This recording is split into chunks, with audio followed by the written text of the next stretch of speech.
Yeah. Hello, everybody. Welcome to a very special episode of Trailers and Trash. Today we have with us the administrator, editor, and head honcho of MissoulaPunkNews.com, Kate Whittle. Thanks, Kate, for being here. Thanks to my adoring fan base. Yeah, absolutely. Right in front of me. All I three, can see all three of them. Yep. So you've been running this punk rock blog, MissoulaPunkNews.com, for about 4 years now. Yeah. It's I used to actually spring for the $17 for the actual URL. It's MissoulaPunkNews.wordpress.com. Okay. Because I'm not giving WordPress another $17. Yeah, absolutely. Was it $17 a year, $17 a month? It's like $17 a year for the domain name. Uh-huh. But yeah, so actually it was in spring of 2012 that I had decided that I actually started it while I was living in Washington at the time. Okay. And I was leaving a job and preparing to come back to Missoula after having I left Missoula for 9 months, and they were the worst 9 months of my life. Yep. I've been there. Leaving Absolutely. Missoula I needed to leave Missoula after graduation and work in other places, and that was good. But so you started Missoula Punk News when you actually weren't, in fact, living in Missoula. You were so homesick for Missoula. I knew I was going to be moving back, and decided that before I moved back, there was nowhere. No one was writing about the shows that were going on. No one was writing. There was no place to look up like a show calendar. I mean, Facebook events were still, Facebook events were not quite as heavily relied on. Absolutely, yeah. I didn't even have a Facebook until like 2012. So. And I also thought at the time that I could get a lot of my friends to help do it, make it more of a collective thing. Which you did for a while. For a while. I had some awesome friends write truly great things for quite a while, and. Like with anything, it's hard to get people to do stuff for free. Absolutely. Well, and it's hard to get people to continually do things for kind of like a minimal reward, Yeah. So I totally understand. And I don't keep it up as much as I used to, since now I work full time, and that sucks a lot of your blogging time. Yeah, absolutely. And how'd you come up with the idea for Missoula Punk News? What inspired you in the first place? That's I really don't remember. That's a good question. And it wasn't like you were saying it wasn't like a radioactive blog came up and hit you. No, and then you just had like I did not have a ultimate blogging powers. There was no like laboratory experiment gone wrong. Absolutely. All I remember is that MT Punk News, I think, had announced that they were ending, and that was kind of like when I was a kid in Eastern Montana. What town? In, was it even a town? I grew up in Shepherd, like outside of Billings. Okay, so yeah. It was kind of a town. I hear it's beautiful this time of year. It's beautiful, a very limited time of year, in my opinion. But yeah, MT Punk News was huge for me. And that was how I knew that there were shows going on. That's how I knew that Total Fest was a thing that happened in Missoula. Okay. Before Facebook and before Twitter and before I don't know. Yeah. Before the whole social media landscape. Yeah, besides maybe going to see flyers at Ernie November, which is the one alternative music store in Billings. Yeah. There was really MT Punk News for me as a weird kid out on a farm to know what was happening in the state. It's that's how I found out about Total Fest, and that was a big part of my decision to move to Missoula. How did you? This was before you were an adult. I'm gonna. As a teenager. So did you have to sneak out of your house and sneak to Missoula and come up with this whole elaborate story? I mean, I hope your parents aren't watching. I don't want to get you grounded or anything. No, I mean I went to shows in Billings. Okay. Because it has a pretty thriving community. There's a lot going on there too. It's not too bad actually. It comes and goes. When I left, Missoula was a cooler place to be, and I feel like now there's actually kind of a bigger scene in Billings with Richard Dre Fest. There's a lot of younger kids there doing stuff right now. Absolutely. How do you think since you started hanging out around Missoula frequently, how do you think that the DIY music environment has changed or evolved? That's a good question. Yeah, we like to grill you on Trailers and Trash. We're hard hitters here. And saying that's a good question is of course a classic stalling tactic. I don't know. I mean, I've been a little bit bummed that we've kind of seen fewer house shows, or at least there are cool house venues now, but they're run by people who are younger than me, and I feel old when I go there, so I don't go there anymore. I absolutely feel that. The hockey house is super cool. Every time I've been there, I thought what they did was great, but I just it's not my place anymore. Like, yeah, I understand that. When I pay into a like health insurance savings account now. Like I'm old and bored. when you're looking around at all these kids and you're like, did I used to act like that when I was 20? Then you know that you're approaching that age. The kids these days aren't like Hockey House, for example. Yeah. It seems so cool, and they seem so much more with it. Like yeah, like they make sure, like at the shows that I've been to there, it's like they've made sure that it's a safe environment for people, and they've had like, I think I showed up there after a Total Fest after party, and they had food, and they had like brownie snacks, and they had water for people. Like they seemed much more responsible. Yeah, absolutely. Actually. They're in it more for the art, you know, for the art and the music than for like the party, take your shirt off and you know. They have like hand soap and toilet paper. We never had that at the lab, man. No, the lab never had that. You wouldn't expect that at the lab. No, you'd have to like pick old toilet paper out of the trash. Yeah. It was bad. It was terrible. Yeah. And I read your blog about the recent Missoula Rock Lotto, and I kind of wanted to further explore your feelings on Led Zeppelin. I don't think anyone needs. I will refer that question to my lawyer. Okay. This is my lawyer. The lawyer over here. She knows all my secrets. Here, thank you for coming. Scooch over. Yeah, come on in here. This is Jen Morgendorfer, my Esquire. Yes. Jen graduated from the Lionel Hutz School of Law. It's a very prestigious university. So, can you tell me a little bit about Kate's feelings on Led Zeppelin?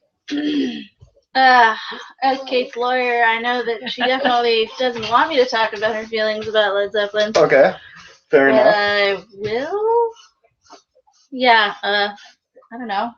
Led Zeppelin's all right. They're a band that existed. Okay. Thank you. I Moving concur. on. Good save.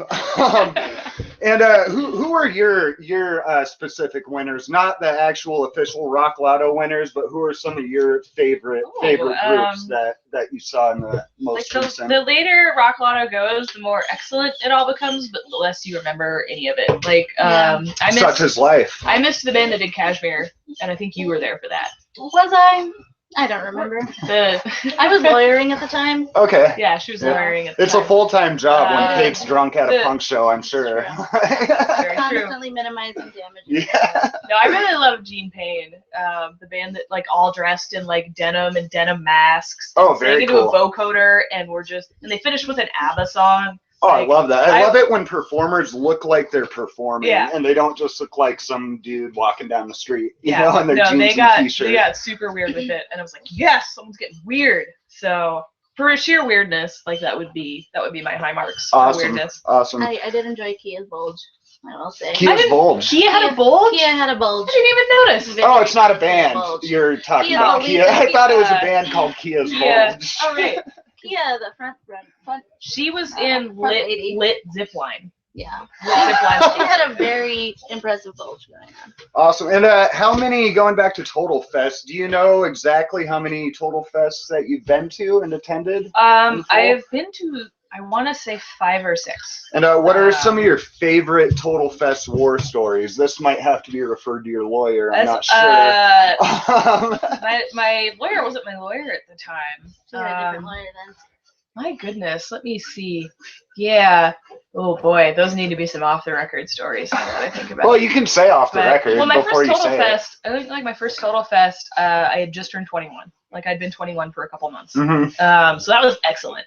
Like that was, you know, that like stage of 21 where it feels cool just that you bought a drink, man. Yeah. I was still at that stage. I was like, I'm holding a gin and tonic like an adult watching a punk band. I'm not even hiding it under my coat. I know, and I'm not even hiding it. I'm not even sipping it out of my purse with a straw, you know?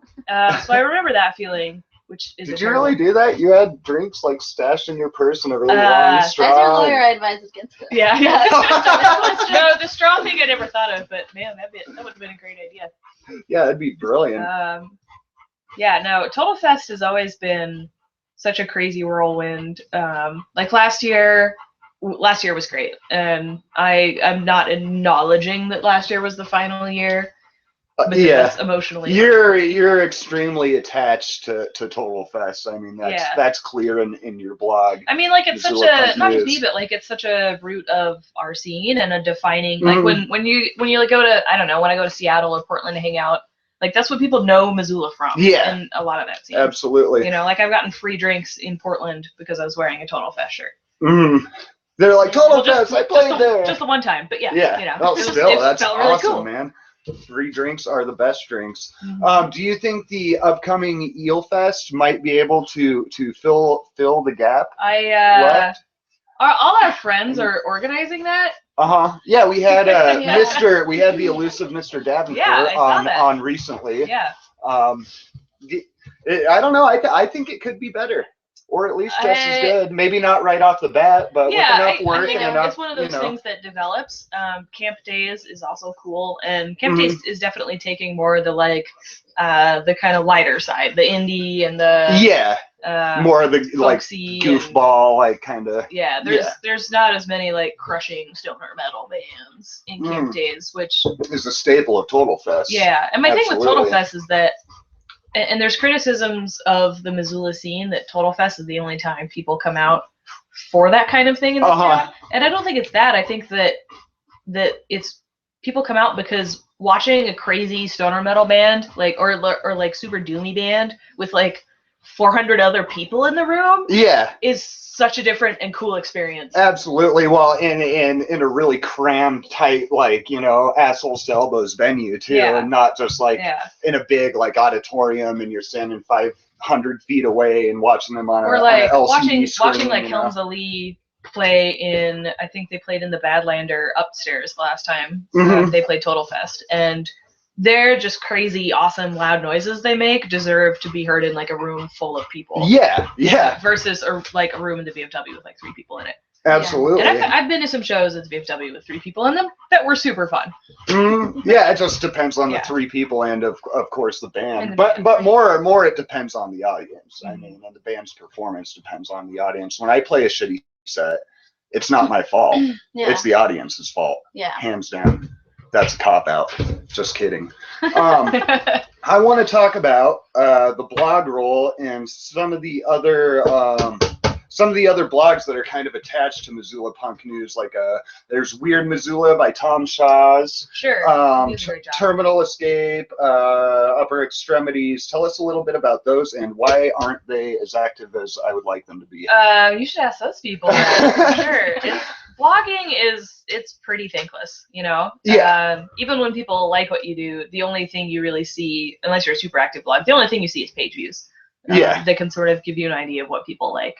But yeah, it's a thankless activity, but they're definitely like Weird Missoula does great things, and Tom is way better at talking about music than I am. Tom is just good at talking, man. Yeah. I don't understand anything about music at all. Yeah. I just like bullshitting. I'm an events calendar writer at heart. Yeah. That's what I am.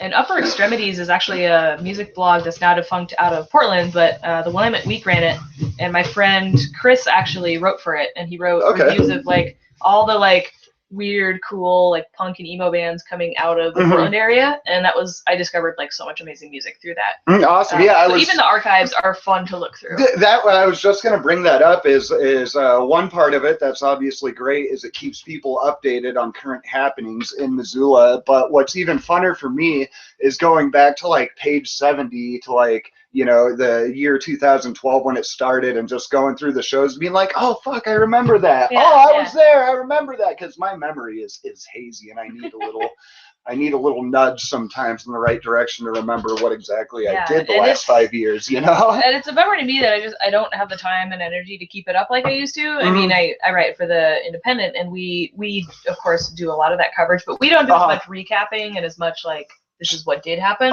Show reviews, pictures. The nature of a news website is it's new.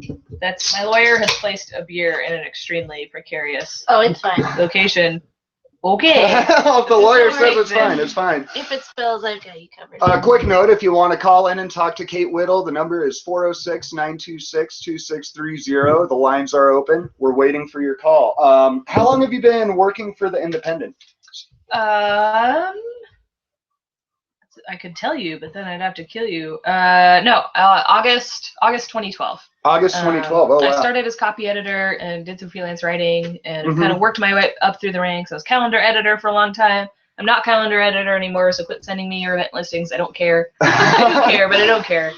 Calendar editor for the Independent. Mhm, Okay, yeah, but so you're still I doing the wrote calendar for Missoula and I still Punk do the News. calendar Yeah. for the Missoula Punk News. That is the one thing that I always try to Mhm. keep up and try to repost. And my idea behind like keeping up the calendar in Missoula Punk News is that I know that everyone who's from here and has friends here just uses their Facebook events and their Facebook invites, Yeah, but not everybody, because I don't have a Facebook, Yeah. so I refer to your website Yeah. frequently. But you also, know? if you're new to town, if you don't actually know anybody here, you will probably not have anyone to invite you to those things. And so that's why I still keep that up, even though it seems like archaic in this day and age. I disagree. I'm not a fan of Facebook, and I like seeing things Cool. that kind of. There's one person reading that show calendar. Yeah, there's one person, that's me, and I will never stop, damn it. I read your recent article in the Big Sky Press. Trailers and trash! That's my roommate. His name's Brad. Hello.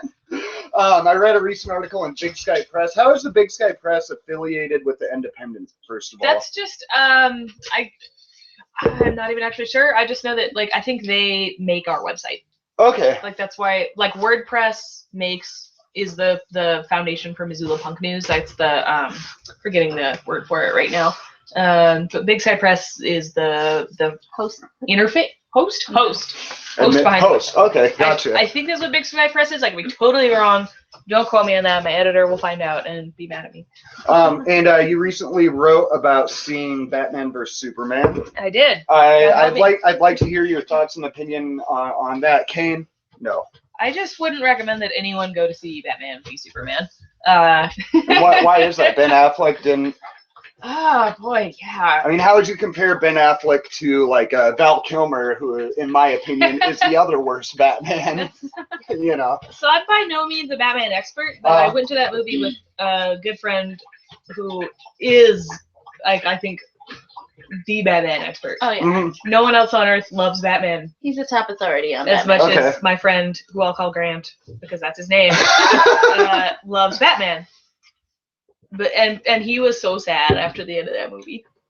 Like, And not because it was a movie, not because the movie moved him emotionally. no, because they just treated that character so badly. Like they did they started right off with the origin story. There was a lot of slow-mo. Which, how many times do they need to do that? We're aware that his parents are dead. I Yeah. get it. Yeah. Honestly, and then like on Sunday I watched the Lego Movie again Mhm. and was struck by how much better the Lego Movie does with Batman's character. Really? Like there's a Oh song my in the gosh. credits of the Lego Movie where Batman is singing. It's Will Arnett as Batman. And well, he's singing the Batman song, which is like darkness, no parents, really sad, really rich though, so I guess that helps. Like, and that was to me a better handling. You feel like that was a more accurate, That was a better portrayal of the it was character? a more nuanced and entertaining portrayal. I really look forward to the Lego Batman movie. And the CGI, I'd like to get you started on A lot that. of CGI. There's like, I mean, that's a 2.5 hour movie, and there's just clearly like so much green screen. Hi, buddy. Yeah, there's so much green screen in that movie. And I really dislike CGI for the most part. Yeah, like absolutely. Star Wars, I think a lot of people pointed out Star Wars: The Force Awakens did really well, and people loved it because they stuck with mostly real effects. Yeah, unless it was just completely illogical. Yeah, there's definitely to do some so. CGI in there, but I loved Star Wars. There was a couple characters that were CGI that I wished had not been CGI. Yeah. Like the lady Maz was the old lady in the weird cantina place. Oh, and yeah. And I wish She didn't really need to be. Yeah, and she was voiced by Lupita Nyong'o, who's like super cool. Mm-hmm. And I wish they would have just let her do that. But anyway. Who is Lupita? She's Nyong'o? really cool. Nyong'o? She was in 12 Years a Slave, and I think got nominated for an Oscar for that. Oh, cool. And she's like one of those up and coming super cool ladies. Really well known for being a very stylish black lady. Mm-hmm. Me too. No, just kidding. And I want to talk about. Do you choose the stories that you write about, the topics that you write about in the Independent, or is there? How does that work? Is there like a cool boardroom meeting where people are bouncing balls off of walls? There's a boardroom meeting. My editor does like to throw footballs at us sometimes. He's learned after almost 4 years at the paper that I cannot catch a ball, so he's quit doing that finally. Yeah, that's good. There's frisbees. There's a dinosaur toy in our office that has a harness on it that keeps appearing in weird places. It's really strange. But yeah, no. So every week we have a meeting where we talk about what we want to write about. I don't know if you saw Trainwreck, the movie with Amy Schumer. I didn't. No. But okay. It seems like it would be totally up your alley. Yeah? I'll have to check it out. Or probably, actually not at all. You never know. I did once take a foot bath with Epsom salts and watch the movie Enough with my girlfriend at the time. Wow. So yeah, it was, you never know. I'm a man of many colors. I mean, if you like getting wasted with ladies and watching a movie about a girl who's getting wasted and boning all the time, then this is the film. Trainwreck's a good film. I mean, I could get into that. It's a good hang out with your lady friends kind of evening. Yeah. And drunk. Yeah. So Amy Schumer plays a journalist in that movie, who does many things that are not remotely ethically correct. But in that movie, they do have a story meeting that where who is it? Tilda Swinton plays her editor, who's like very uptight and is like, "You covered in semen. I like it. Go for that." And that's not what our meetings are like, I should say. But kind of. Well, that sounds awesome. So anyway, going back to the Independent, I noticed recently a couple of the feature articles. There have been some heavy themes of addiction and drug use, and I wanted to know. I mean, you find people to interview. How hard is it to get people to kind of like open up and talk about that stuff? Well, if someone's willing to be, I've written stories about heroin addiction and methamphetamine addiction, and it's not hard. If someone's willing to be interviewed about that, they're willing to talk about it. Like they're at a place where they're ready to open up. And Absolutely. I've been super amazed by people. I'm just curious, like how you go about like reaching out to them and establishing contact. That's just in the first place. Like finding the organizations that provide services and just asking like local care providers and like the syringe exchange, like, hey, do you know anyone who'd be willing to talk to me? Absolutely, I enjoy that. I don't do what my mom thinks I do, which is to go like hang out around the courthouse and ask people for heroin. I don't. That's not an approved. Maybe Hunter S. Thompson did that. It's a good way to make friends, but not write a legitimate story. Maybe. Yeah, exactly. Okay. Anyway. Okay, so yeah, and I enjoyed your article. I feel like it doesn't really like demonize users of drugs so much as just like lay out the facts in a digestible, Yeah, my intention is always to humanize people. Yeah. Like I'm working on a story right now that relates to homeless people, and it's just important to me to humanize people. Absolutely. Because you go into something sometimes, and I've interviewed meth addicts and like went in very apprehensive because I'm like, oh my God, I'm interviewing a meth addict right now and he's high. Yeah. And was super apprehensive, but then I got there and I'm like, this guy's a little weird. Yeah. And this is a weird conversation for sure, but he's still just a dude that I'm talking to about Magic the Gathering and about what it's like to shoot at meth, but he's still just a dude. And I think a lot of that discussion gets Was it kind of a challenge, would you say, to keep the interview on track? There's no keeping that interview on track at all. That's not how that works. You just let the guy talk. And do you take notes or do you have a tape recorder? I do both. Oh, you do both? Okay. I have a recorder going and notes, because sometimes your recorder battery dies on you halfway through. Sometimes your pen dies on you halfway through. And that was a thing that I didn't learn until after I got out of J school. So I would tell anyone out there, if you're doing an interview where you need to like write down the quotes later, have a recorder going. And now there's recorder apps on your phone. So it's super easy. Yeah, which was not a thing that was easily available even like 5 years ago when I graduated. Yeah, I mean that's a good safety precaution, because the last thing that you want to do is misquote people. You know, absolutely. What was the next thing? Okay, so moving on from that, we want to know, the inquiring public wants to know, in trailermen's terms / layman's terms, about this whole Mountain Water Company debacle. Who owns Mountain Water Company and why? and who owned it before. Sure. Oh, that's super easy to talk about.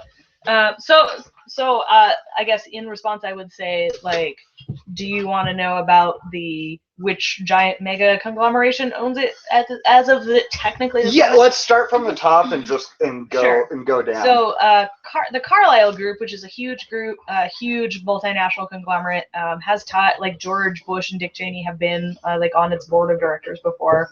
That is who used to own Mountain Water. They bought it, I think, around 2010, 2011, Okay. and Missoula City Council had at the time the idea that Carlisle would buy it from the other people who didn't want to sell it to Missoula, because previously Mountain Water was owned by a company that didn't want to sell it to Missoula City Council because of beefs that go back to like the 80s. Okay, and what company was that? I would have to go look it up. It was an individual who owned it and who sold it. And there's a lot of like Western Water Holdings LLC and Park Water Company are the two parent companies of Mountain Water.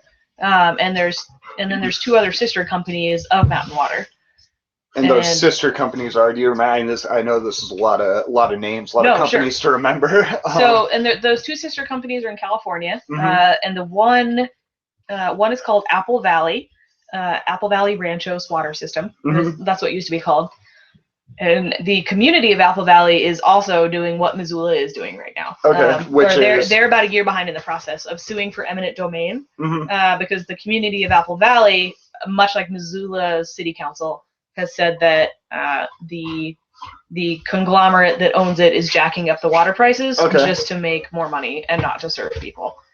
Right, and what does eminent domain mean? So eminent domain means the government is taking possession of a property or a piece of land for the public good. Okay. So that's why, like, when they put in a road and they put in sidewalks, they can take a chunk of what is your private property for sidewalks because through an eminent domain process. Okay, gotcha. So they have to pay you for that. Like, they have to pay you for that, but they're still within the rights to do that because it's in the public good to have a sidewalk.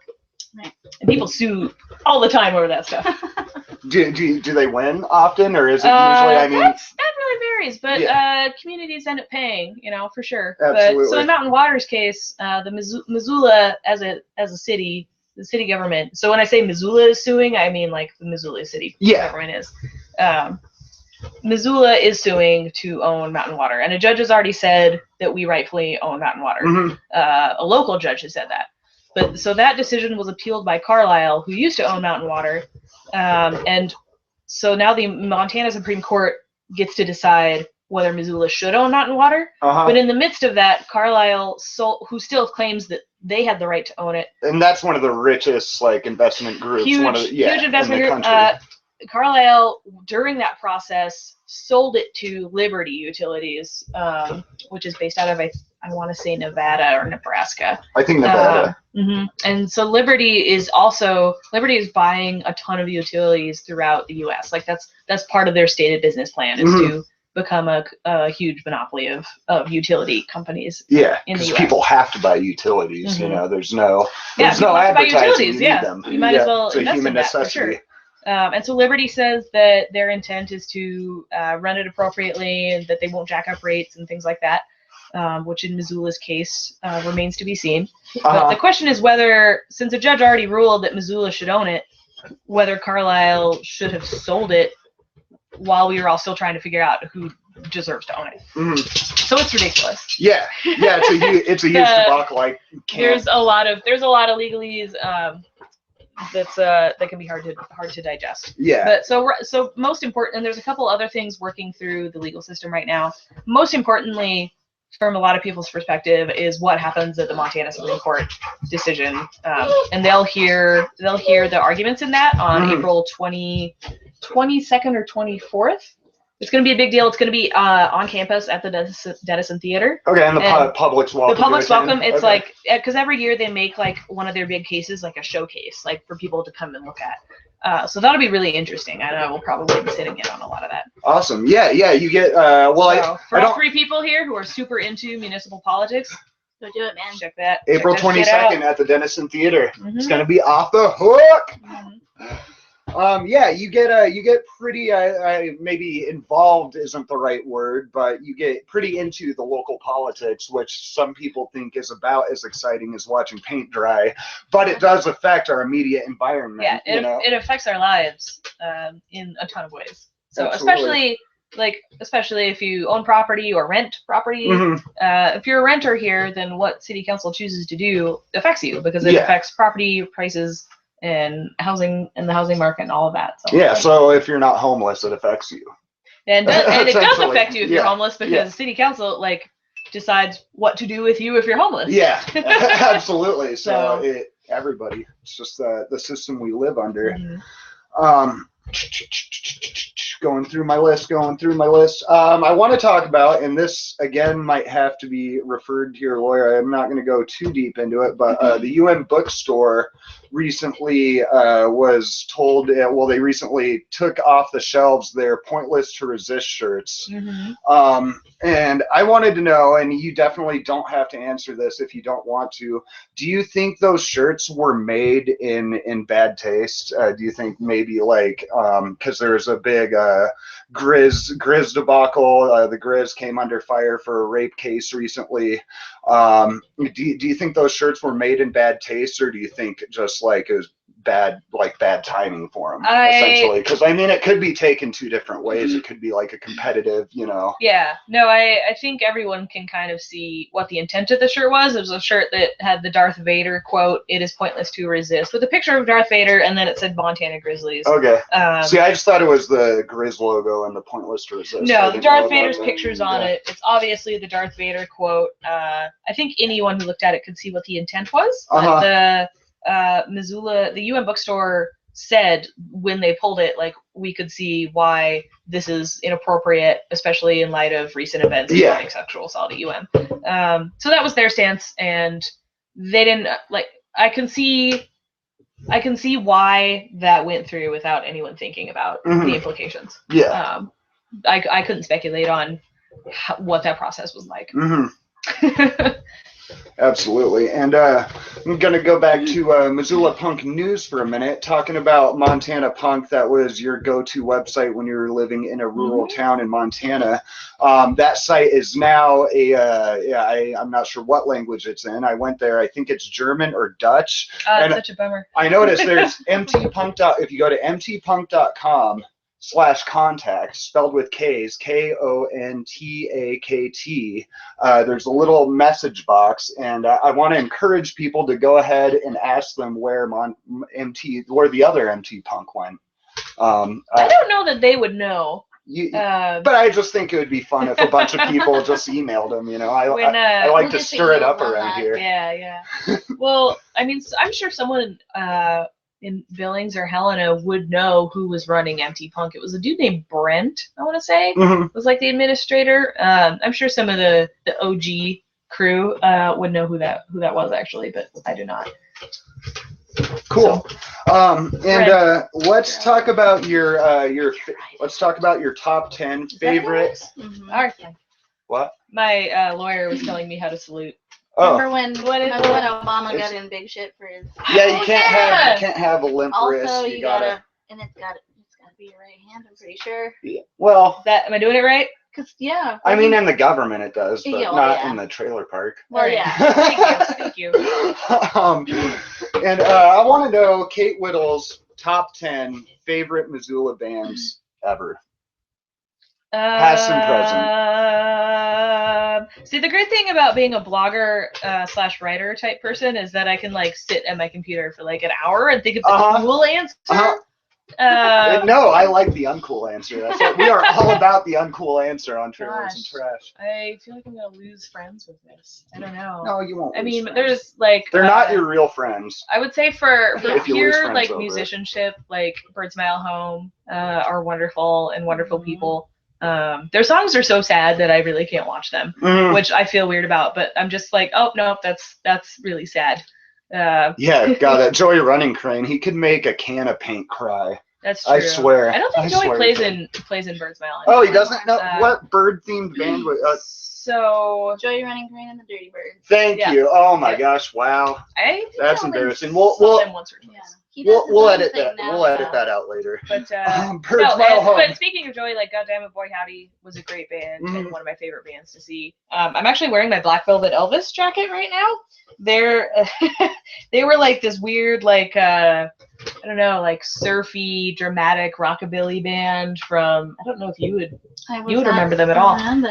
They were pretty active for a couple years, like my freshman and sophomore year of college, and me and my friends were just in love with them, and we're like their groupies. And like I have this jacket that was signed. Oh, you can still see it. Signed by Olivia Britz, the singer, who's just this really cool, stylish lady. And now she's a tattoo artist in Portland, and I actually got a tattoo from her at one point. Sweet. So Black Velvet Elvis for sure. Let me see. Total Combined Weight. The metal punk. Yeah. They do metal songs. Well, They you do really some like punk the songs. 3-worded band names. Yeah, it's true. Birds It's Mile true. Home, Black Velvet That's what it's Elvis, all about. Total Combined Weight. That's what it's all about.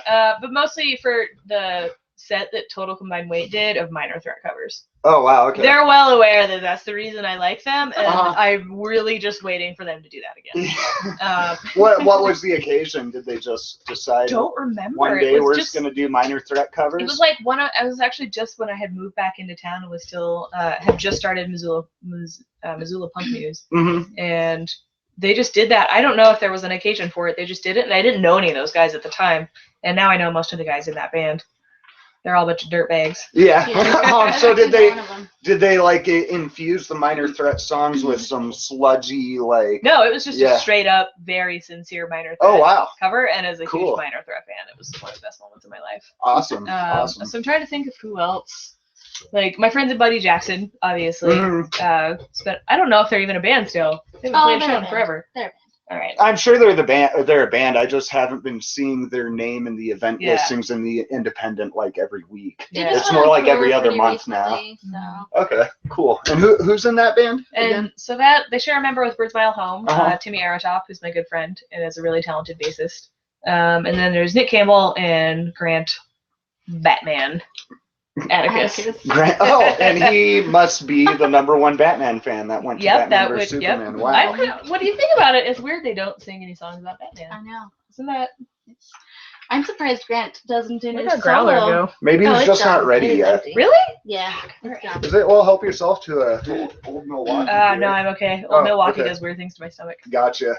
But Jen can have some. It does weird things to my feelings. I would take an Old Milwaukee. All right. Yeah. My lawyer wants an Old Milwaukee. What the lawyer wants, the lawyer gets. All my lawyers wear Cheap Girls t-shirts. Yes, they do. Good t-shirt. Thanks. I got it when I saw them in Bozeman. Awesome. And speaking of Batman vs Superman, you said that you hope that the spin-offs are better.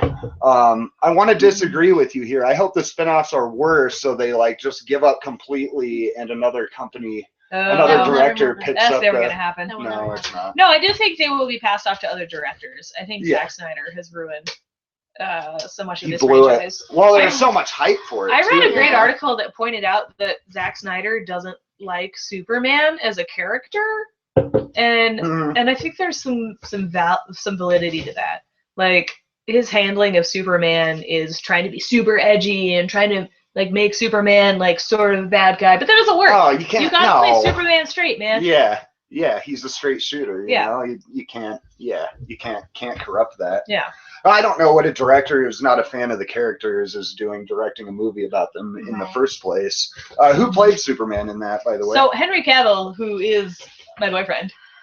Henry Cavill is your boyfriend? He's my boyfriend. Is he really? He's in love with him. He's my boyfriend. Could you get me like a Skype date with him sometime, maybe? Well, we're very long distance. Oh, okay. She'll work it out. No, Henry Cavill is, oh God, he's so unreal beautiful. And so my favorite part, actually, I watched Man of Steel. Just for Henry Cavill. Just for Henry Cavill. Yeah. There's no other reason to watch that movie, I would point out. That movie is terrible. It's terrible. It is. But really if that awful. movie had only been the part where he's like Clark Kent and wearing like flannel and has a beard and is being rugged, if that had just been that movie, like, you know, like, remember like the first part of the X-Men movie where it's Wolverine is hanging out and he meets Anna Paquin's character. I loved that first X-Men movie, by the way. That was he's hanging out and he beats the tar out of some dude in a bar and he's in like walking down the road. Shitty bar in Canada or something. Like to me, I loved the feel of that, and that's my favorite like approach to a superhero movie is like super cool people just beating the tar out of people in ordinary cars. Super cool, like, over the top. That's why I love Jessica Jones. You know, it's superheroes, but it takes place. There's no CGI. It's in very like gritty, weird circumstances. Who is your favorite superhero? That's a good question. Throw that out there. I don't know how much of a comic book superhero. I'm not actually. As your lawyer, I'd advise you to go feminist and say Wonder Woman. Well, but as your friend, I like Wonder Woman, but I've never liked a treatment the treatment of her. Like she could be such a more powerful symbol than she is, I think. Actually, so there's one of my favorite comic book writers is Brian K. Vaughan. He did Why the Last Man. Oh yeah, really good series. And he did a series called Ex Machina, which is about a former superhero turned mayor of New York. Yeah. And it is excellent, and I'm still shocked that it's not a movie of some kind. And he's still, right, isn't he still kind of like doing the superhero thing, like under the table? Like... Yeah, but he still kind of does it, but it's like, no, I don't want to do that anymore. And to me, Brian K. Vaughan as a writer is so good at capturing political atmospheres and how people really act.